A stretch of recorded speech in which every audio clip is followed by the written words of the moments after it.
So welcome everyone back to class 9 in what I'm now thinking is probably going to end up being maybe 11 or 12 classes, because even though we are not really near the end at all, some of the later chapters are going to go a lot more quickly than the earlier ones did. So I would estimate we don't have that many more classes to go, but you never know. We'll see.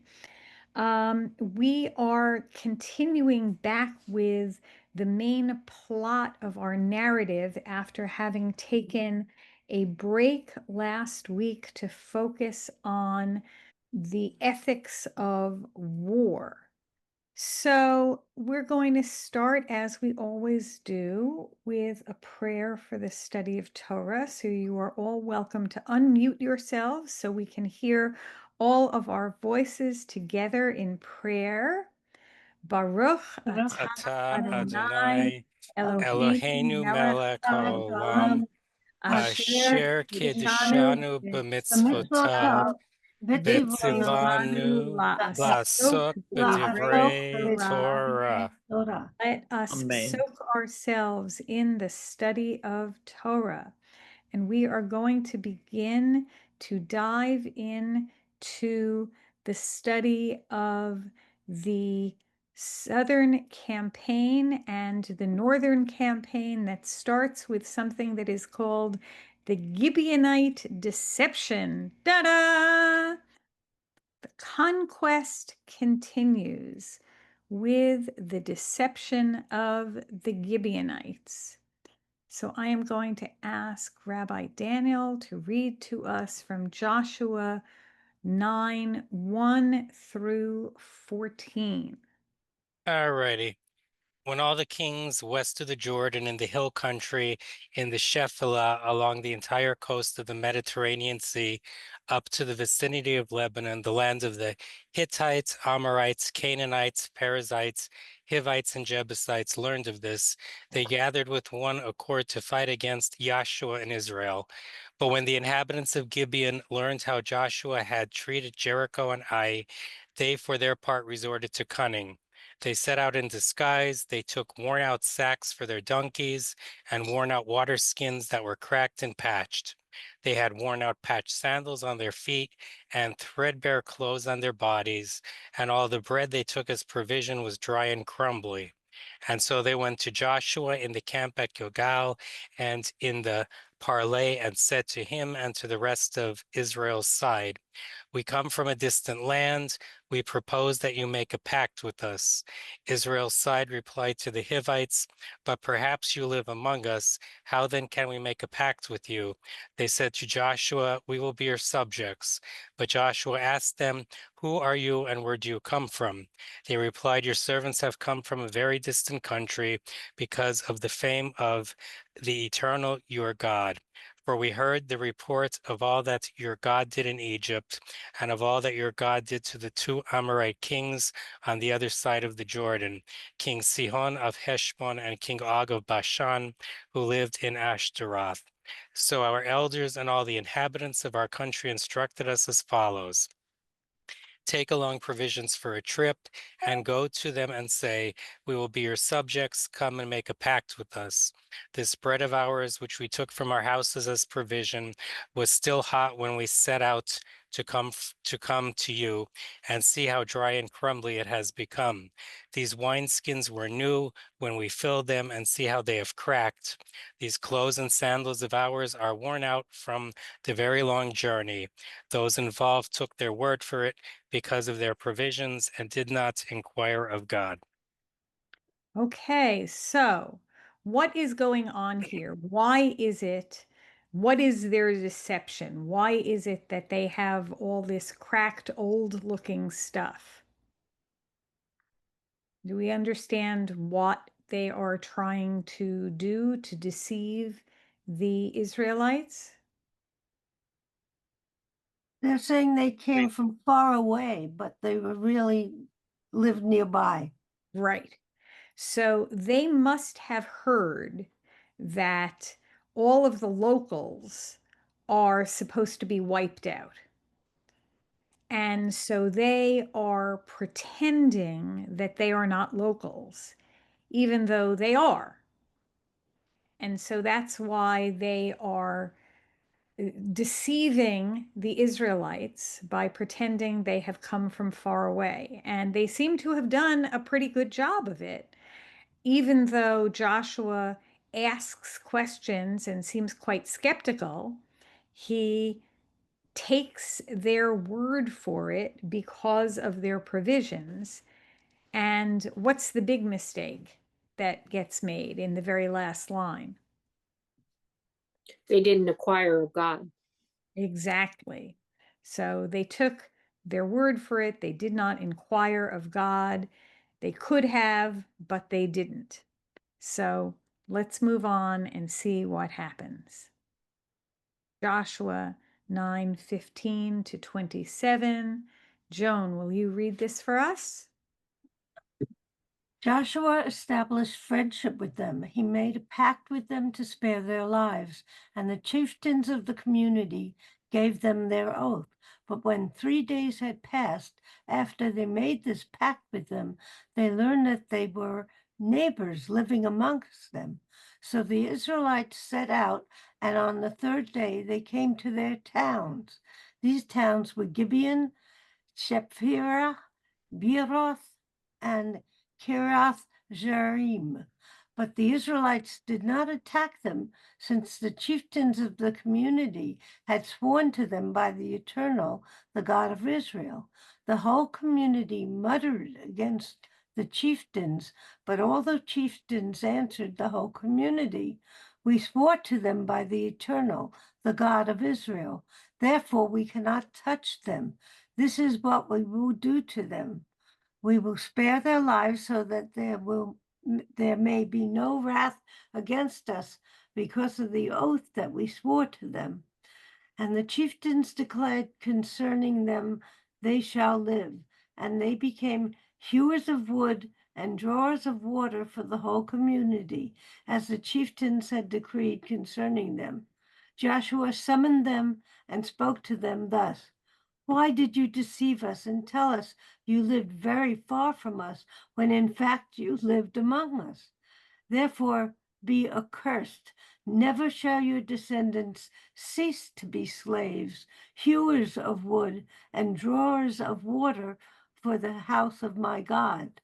But they replied to Joshua, "You see, your servants had heard that the Eternal your God had promised Moses, God's servant, to give you the whole land and to wipe out all the inhabitants of the country on your account. So we were in great fear for our lives on your account. That is why we did this thing, and now we are at your mercy. Do with us what you consider right and proper." And he did so. He saved them from being killed by the Israelites. That day Joshua made them hewers of wood and drawers of water, as they still are, for the community and for God's altar in the place that God would choose. Okay. So thank you, Joan. So what's going on here? Well, they were tricked. They were Joshua tricked. was tricked, but they were fighting for their lives in a way, so they were clever. They were very clever. They put one over on him. They did. And so, what might you think that, let's just say, a lesser person might do in reaction to being tricked this way? What reaction might have happened? He might have slain them anyway. Yeah, we can. Yeah, he might have. But instead, he said, He'd honor the promise that he made. he honored the promise that he made, especially because the promise was made as an oath made in the name of God. So he said, okay, you're going to be among us, but you are going to have to do what job? It's almost like manual labor, very undesirable work. Exactly. You're going to have to be you're going to have to chop wood and you're going to have to draw water, as in this picture over here, which is, as you said, undesirable work. And that's what they're going to be fated to do for the rest of their lives and the lives of their children forever on afterwards. Now, the phrase hewers of wood and drawers of water, does that sound familiar to you at all? Have you heard this phrase before? We actually have, but I'm not sure if it sounds familiar. But I'm going to scroll up and you will see where we find this phrase. It is in Deuteronomy 29, 9 to 12, which is the parsha called Nitzavim, where it says, "You stand this day, all of you, before your God, Yud-He-Vav-He, your tribal heads, your elders, and your officials, every householder in Israel, your children, your wives, even the stranger within your camp, from wood chopper to water drawer." It's actually the same words that are used later here. "To enter into the covenant with your God, which your God, Yud-He-Vav-He, is concluding with you this day with its sanctions in order to establish you this day as God's people and in order to be your God, as promised you and sworn to your fathers, Abraham, Isaac, and Jacob." So in Deuteronomy, the people who are called as the lowliest among the people are the wood chopper and water drawer. It's kind of like saying we're starting with the tribal heads and we're going all the way down to the people who do the most lowly and the most manual of labor. And here, these people have been not exactly captured. They've been sort of subsumed into the Israelite people. And they've said, you know what? Those jobs that Israelites don't even want to be doing, those jobs that we're going to let the people who have come into our tribe to do, the migrant workers, the people who have come into our country that have come among us, but they're not really us. The jobs that no Israelite really wants to do. We're going to let you guys do that work for the rest of eternity. So these are the lowly jobs that no good Israelite wants. Gardening and picking fruit and all of those jobs that we don't seem to be able to fill in this country with people who are not perhaps born in this country. Does this sound like anything familiar? Mhm. Anyway, I just thought it was interesting to see that phrase come up again. So let's look at another line about of foreshadowing that's coming in Deuteronomy 33. And this is another translation from Deuteronomy 33:29. Robin, will you read this? And let's just note that the lines that are in bold are the actual lines that come from the Hebrew, and the lines that are not in bold are commentary. Okay. But why should I bother to list all the details of your blessings? You have been blessed with everything. Fortunate are you, Israel, who is like you, a people saved by God, the shield who helps you, your majestic sword. Your enemies will lie to you, pretending out of fear to be your friends, but you will tread upon their heights. The prophecy was fulfilled when the Gibeonites tricked the Israelites into making an alliance with them, and Joshua overcame the Gibeonites' enemies. Thank you. So there we have in Deuteronomy 33:29 a foreshadowing of what is going to happen in the book of Joshua. So here we've made a pact with the Gibeonites, saying that they are going to be part of our people. And we've made this defense treaty with them. And now we have to defend them. Let's move on to Joshua 10:6 through 11. Karen, can you read this? And I've entitled this part, Give 'em Hail. Yes. The people of Gibeon thereupon sent this message to Joshua in the camp at Gilgal. Do not fail your servants. Come up quickly and aid us and deliver us, for the Amorite kings of the hill country have gathered against us. So Joshua marched up from Gilgal with all his combat troops, all the trained warriors. God said to Joshua, do not be afraid of them, for I will deliver them into your hands. God drew them into a panic before Israel. Joshua inflicted a crushing defeat on them at Gibeon, pursued them in the direction of the Beit Horon ascent, and harried them all the way to Azekah and Makkedah. While they were fleeing before Israel down the descent from the Beit Horon, God hurled huge stones on them from the sky all the way to Azekah, and they perished. More perished from the hailstones that were killed by the Israelite weapons.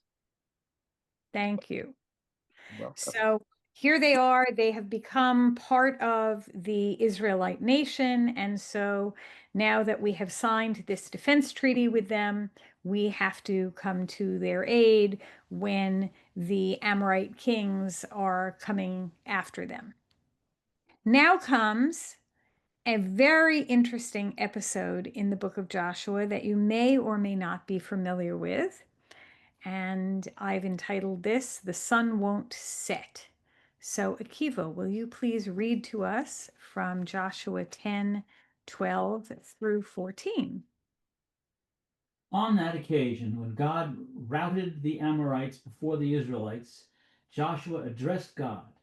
He said in the presence of the Israelites, stand still, O sun at Gibeon, O moon in the valley of Aijalon. And the sun stood still, and the moon halted, while the nation wreaked judgment on its foes, as it is written in the book of Jashar. Thus the sun halted in mid-heaven and did not press on to set for a whole day. For God fought for Israel.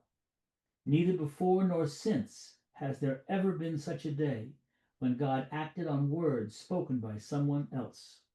Thank you.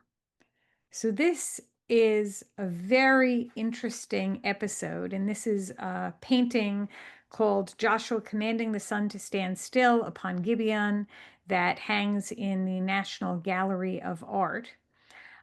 If you have listened to the Verses podcast that I was a co-host on for several episodes, and I hope that maybe I will be again, there is an episode in which we talk about the sun not setting, and there's a link to it on the source sheet to Spotify or Apple Podcasts that you can listen to. It's actually the Hanukkah episode.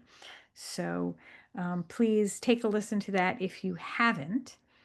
The question is, was the not setting of the sun something that happened literally, or did it happen metaphorically? And there are varying opinions on this. So, Daniel, can you read to us what Rashi has to say about it? Okay. Then Yahshua spoke. He said a song of praise to God in place of the sun, for he had said, let the sun stop, meaning that he silenced it from reciting its song. During the time it was silent, it stood still without moving on its orbit. For during every moment of its orbital movement, it recites a song of praise. The plain meaning of the verse is that the word dom is an expression of waiting as stated if they say to us, wait. Yes, thank you. And Radak, who is Rabbi David Kimchi, let's read what he has to say. Daniel, can you read that one? Yeah. Some say that the sun actually stood still. Others say it is by way of hyperbole Derek Mashal, it seemed as though the sun waited for Israel's vengeance to be complete. Right. So he mentions that there is a literal interpretation that the sun and moon actually stopped moving, causing a longer day, or a metaphorical interpretation that the text could be a poetic description of Israel's stunning victory. That is, it's as if the sun stood still, meaning that this victory was so swift and complete that it felt miraculous, but it was not necessarily that the cosmic order was disrupted. And then we've got another interpretation from Ralbag, who is Rabbi Levi ben Gershon, who lived from 1288 to 1344. And he tries to explain the event without breaking the laws of nature. So, Joan, will you read this line? Okay. The text need not mean the sun literally stopped. Rather, it was that the day seemed prolonged, possibly by atmospheric conditions arranged by divine providence. Right. So Joshua may have prayed for extra time, and the sun's movement appeared delayed to the observers, maybe because of atmospheric phenomena like unusual light refraction. It could have been metaphorical that the battle ended quickly and it felt like time was extended. And so Ralbag is basically saying that God was working within nature rather than overturning it entirely. There are also some scientific explanations that it could have been atmospheric and optical phenomenon. Some scientists and scholars suggest that there were unusual atmospheric conditions that could have made the day appear longer through refraction of sunlight, that could have extended the twilight unnaturally. There could have been unusual cloud formations that could have made it look like the sun had stopped in the sky. And we're also reminded that in polar regions, the sun can stay above the horizon for weeks. And that's unusual, but it's not natural. Although, of course, Israel is too far south for this phenomenon of the midnight sun. So that is unlikely to have been what was happening here.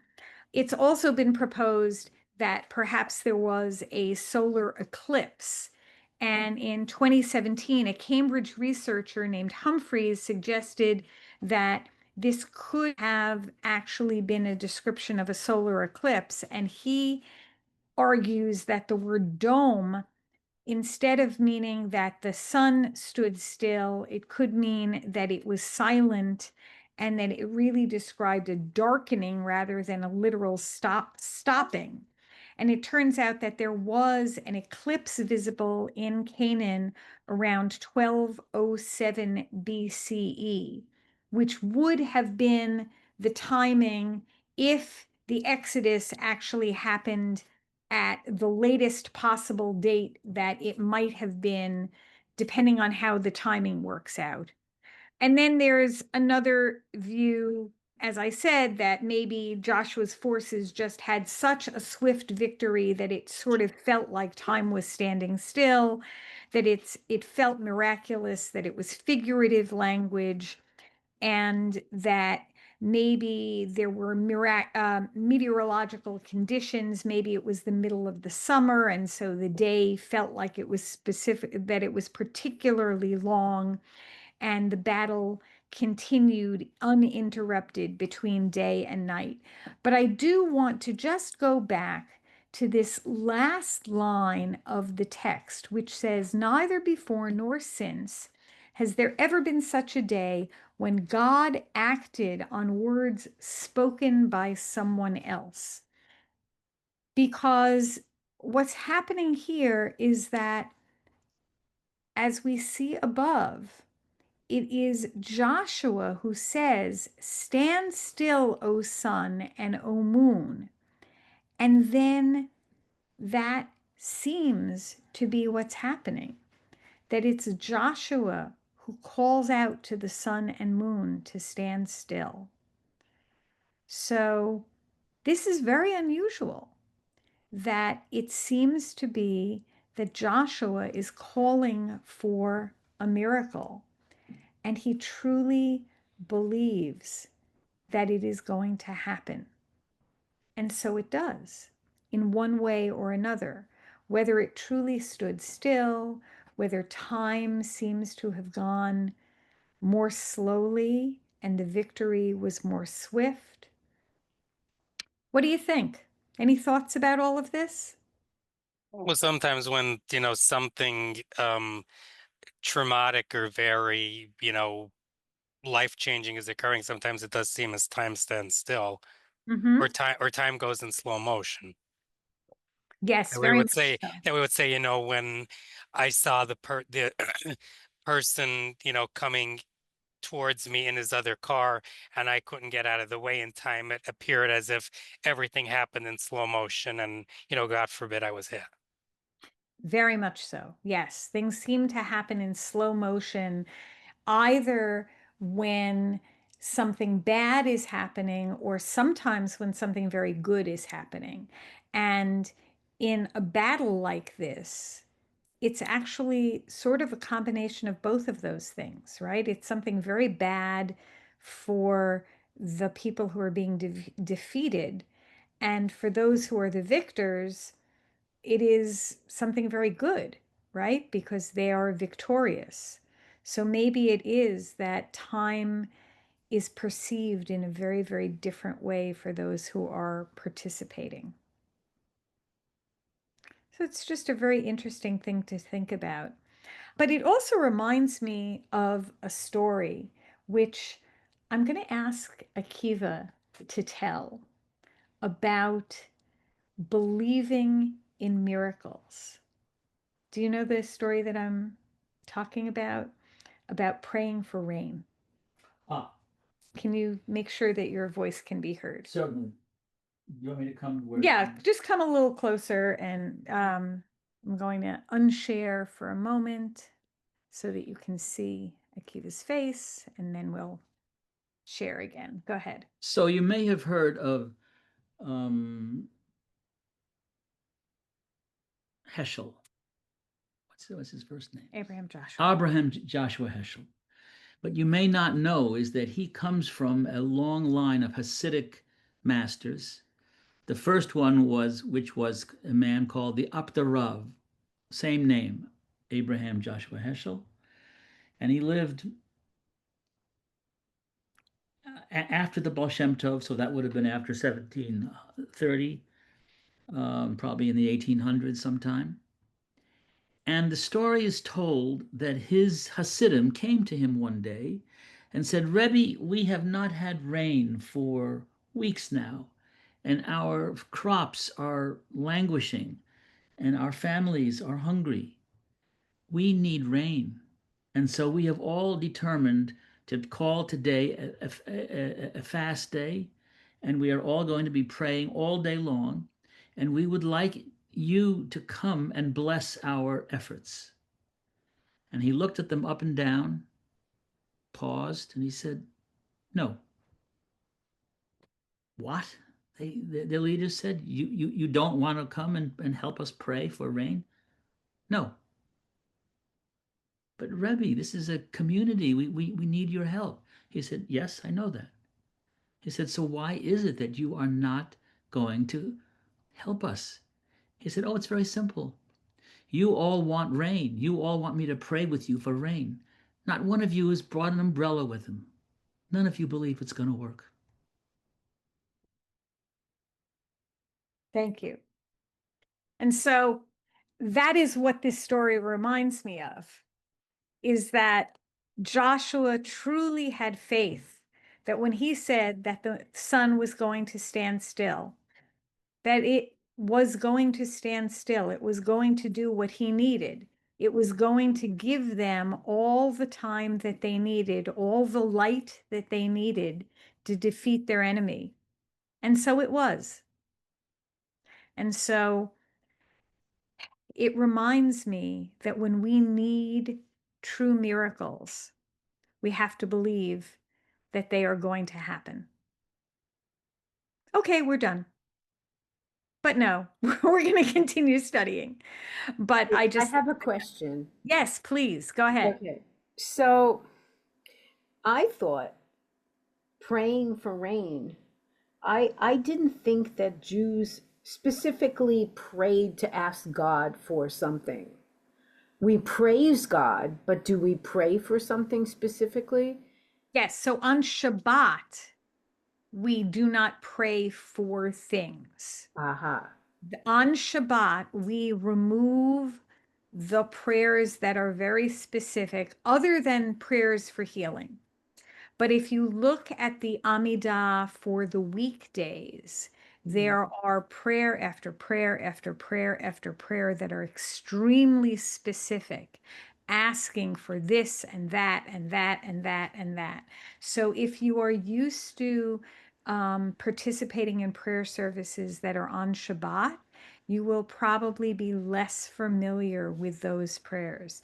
If you look at the 18 benedictions of the Amidah, which is really 19, you will find prayers for many different things. But we do not ask those things on Shabbat because Shabbat is a day of rest, and we're not going to ask God to do all that stuff. During the week, absolutely. We Okay. pray for all kinds of things. Okay, let me share again, and we will continue. There we go. So, we're not going to read all of the details of what happens with Joshua and the 5 kings.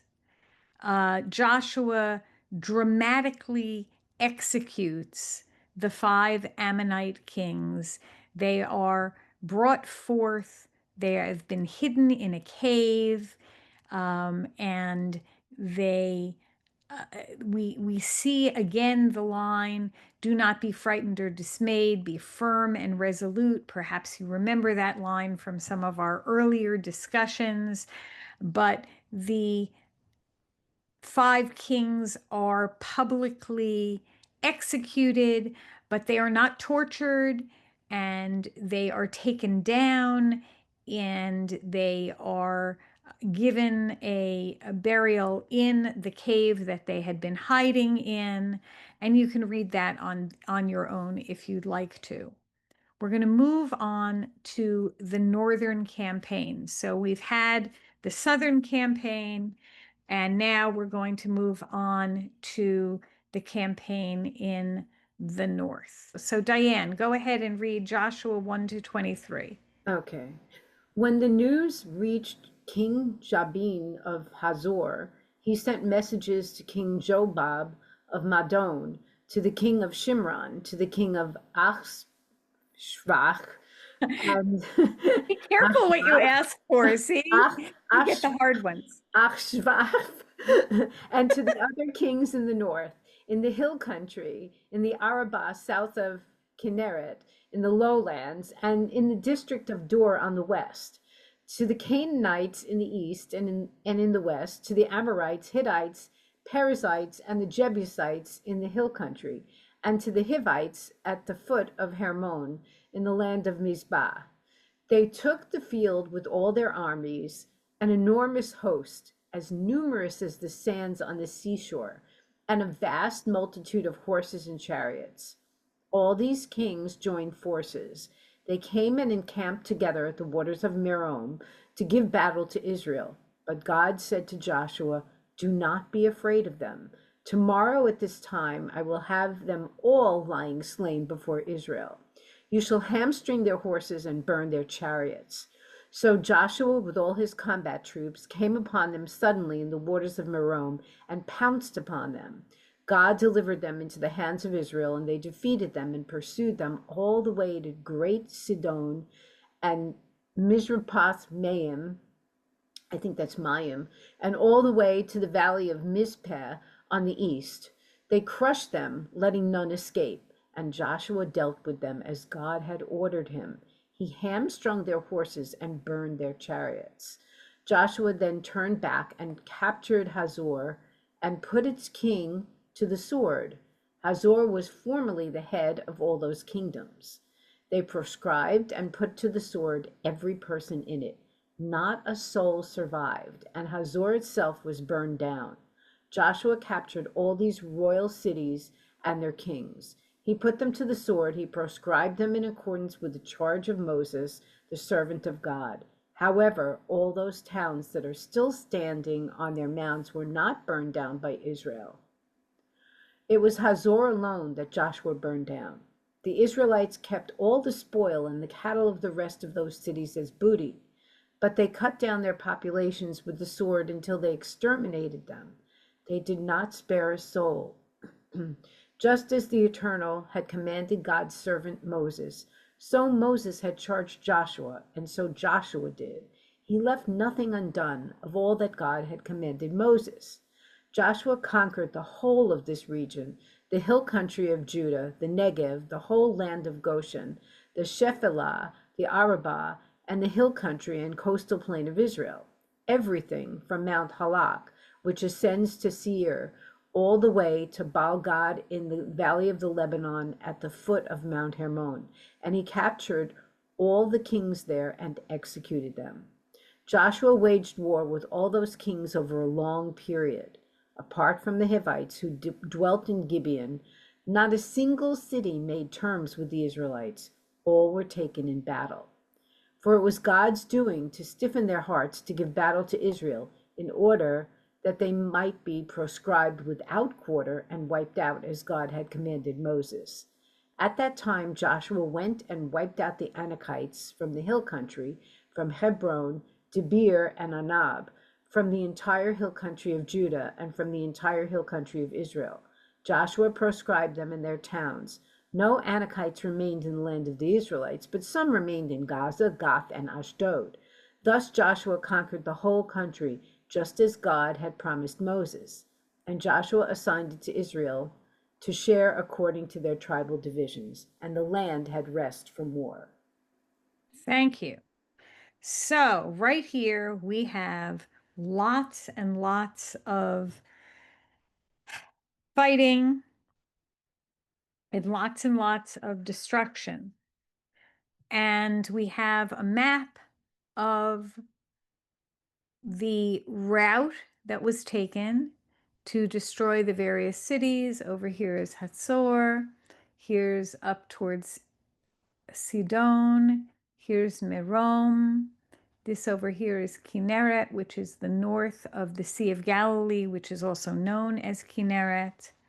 There are various midrashim about the destruction. Rambam talks about why some of the Canaanites were left alive despite the command to destroy them. He says that Joshua fulfilled the command exactly. He conquered the kings and subjugated the land, but that the Torah's command to destroy or drive out every individual Canaanite was not immediately completed during Joshua's lifetime. And Ramban says this was intentional because the Israelites were few in number and the land was very large. So God allowed some Canaanites to remain temporarily until Israel would be numerous enough to fully settle the land. And so the obligation to destroy the remaining Canaanites remained. It was meant to be carried out over a period of time. That Joshua did not fail in his mission, that the command was that he had to destroy them, but the timing was gradual because of practical necessity, that it just was not going to be possible to kill everybody in the land all at once. Still, they did a pretty good job of getting everyone out. And it shows the entirety of all of the land that was occupied by the Israelite nation. And if we move on to the next portion, we get a who's who of who's been defeated. And so, Arlene, I'd like you to read Joshua 12, the entire chapter of Joshua 12. The following are the local kings who the Israelites defeated and whose territories they took possession of.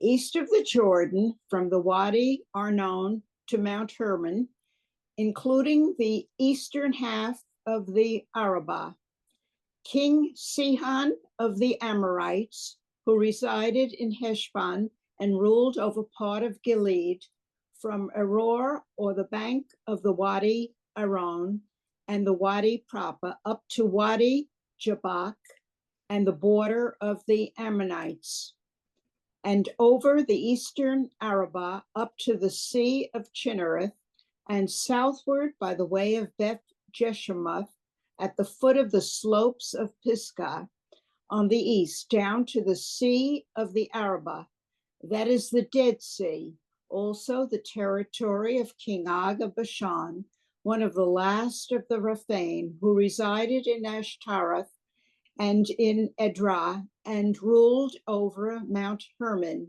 Salcah, and all the Bashan up to the border of the Geshurites and the Maccathites, as also over the part of Gilead down to the border of King Sihon of Heshbon. These were vanquished by Moses, the servant of God, and the Israelites, and Moses, the servant of God, and assigned that territory as a possession to the Reubenites, the Gadites, and the half-tribe or of Manasseh. And the following are the local kings who Joshua and the Israelites defeated on the west side of the Jordan, from Balgad in the valley of the Lebanon to Mount Halak, which ascends to Seir, which Joshua assigned as a possession to the tribal divisions of Israel, in the hill country, in the lowlands, in the Arabah, the slopes, the wilderness, and in the Negeb, in the land of the Hittites, the Amorites, the Canaanites, the Perizzites, the Hivites, and the Jebusites. They were the king of Jericho, the king of Ai, near Bethel, the king of Jerusalem, the king of Hebron, the king of Jarmuth, the king of Lachish, the king of Eglon, the king of Gezer, the king of Debir, the king of Gedera, the king of Hormah, the king of Arad, the king of Libnah, the king of Adullam, the king of Makkedah, the king of Bethel, the king of Tabua, the king of Hefer, the king of Aphek, the king of Sharon, the king of Madon, the king of Hazar, the king of Shimron, Meron, the king of Ashba, the king of Tanakh, the king of Megiddo, the king of Kadesh, king of Nokin, in the Carmel, the king of Dur in the district of Dur, the king of Golim in Gilgal, the king of Tirzah. Number of kings was 31. Oh my goodness. Thank you. So there's this whole list of 31 kings. They're all named. And after each one, it says in the Hebrew, the king of Jerusalem, 1. The king of Hebron, 1. The king of Jarmuth, 1. The king of Lachish, 1. To make it clear that there's one of each of these guys. So before I read you what Rashi says about why each of them is listed by name, what do you think about why each of the kings and each of the kingdoms is listed by name? Because Rashi and Ramban both have reasons for why this list is here and why they're each listed by name? I have no idea. Okay, anyone else want to try? I have no idea either, but I it's bringing up a lot of other questions for me, all this conquering and if it was successful, if it was, I mean, not successful, but if it was totally finished, and also if they learned if they, whether or not they learned a lesson from previous times when God said to destroy Shechem, and they did not complete that mission. Mm-hmm. Lot Very of questions. interesting. So let's talk about the reason for listing each of them, and I think that that may start to answer your question. So anybody else have an idea about Maybe reasons for listing them each? listing the names is proof that it actually happened. Good. Proof for Yes. further future generations that it actually Excellent. Yes. So here's what Rashi says. Rashi said if they had simply said Joshua defeated many kings, we wouldn't appreciate the magnitude and difficulty of what they had accomplished. Rashi says the individual listing highlights Israel's and Joshua's glory, showing that they conquered many strong, independent kings, not just a few minor rulers. And actually, we're going to read what Everett Fox has to say, and then we're going to talk about what Ramban said.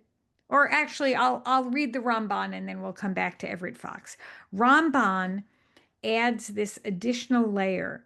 The list is also recorded to show that the land of these kings became Israel's permanent inheritance. By mentioning each king and his territory, the text is making a legal record. This land, which once belonged to the mighty kings, now belongs to the tribes of Israel forever. It's like an official deed or a contract showing the change in ownership. So, thus, the Torah lists each king by name and each region to affirm this area was conquered, it was taken from its king, and it now belongs to Israel. So, Karen, I think that what you were saying about Shechem and about the fact that it was not completely wiped out, that it was partially conquered, but not completely, maybe there was a learning of a lesson there. What were your thoughts that you wanted to explore? Well, that one, thank you, was exactly what you said. But also, what is the? I have two more questions, just leading to more and more questions. One, what That's is the fine. purpose? What is the purpose of it? Is it, what's the purpose of the telling, not the telling of the story, but that God said, I I will do this for you. Is it to show that Israel can be strong enough, and I mean, of course, with God's help, but that there is that the Israelites could not only trust God and to help them, but not do it themselves. I mean, like, God isn't going to do it for you. You have to do your part. His dut, I think it's called, but also to show us that we can do it. We can be a partnership, but that we have to listen. Right. So there have been times in this story where the warriors went ahead without God's endorsement Oy. and were not successful. And there were times when they went ahead with God's endorsement and were successful.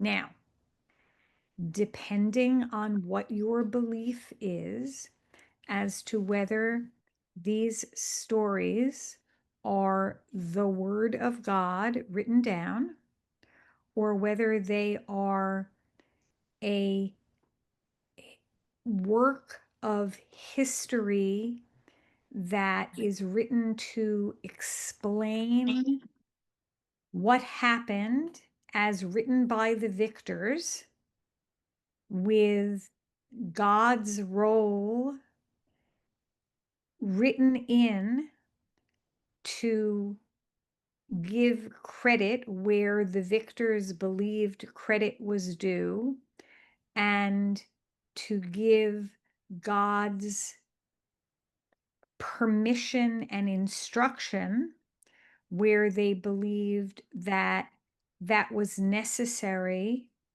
to explain why they did what they did. That changes completely the view one has of the text. There are those within our tradition, of course, who believe that all the words that are written here are based on the truth that was revealed, that was whispered into the ears of our ancestors and was written down. And there are those who believe that these are the stories that were told and written down eventually, and that they are explanations that have been defined to perhaps justify the actions of people who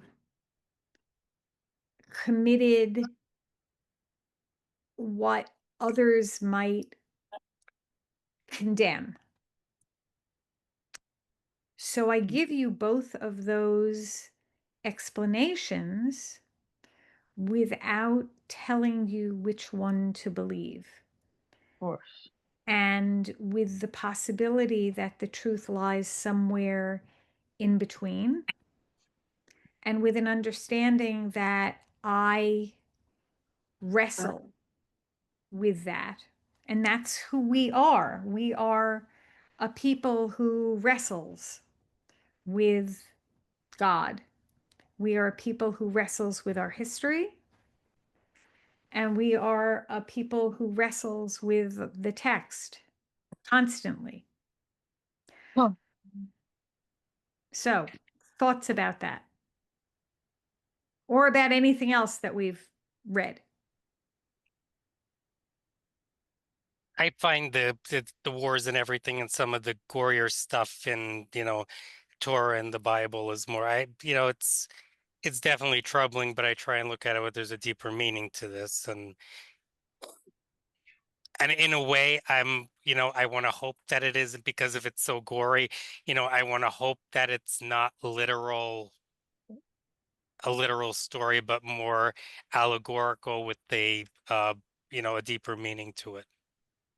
So, one of the things that I find incredibly helpful is the work of Shefa Gold, who always teaches that the stories in our Torah are stories about ourselves. They're not just, and in fact, they're not really stories about them then. They are stories about us now. So when we read stories about people who go and conquer and struggle and slaughter, what does that mean for us?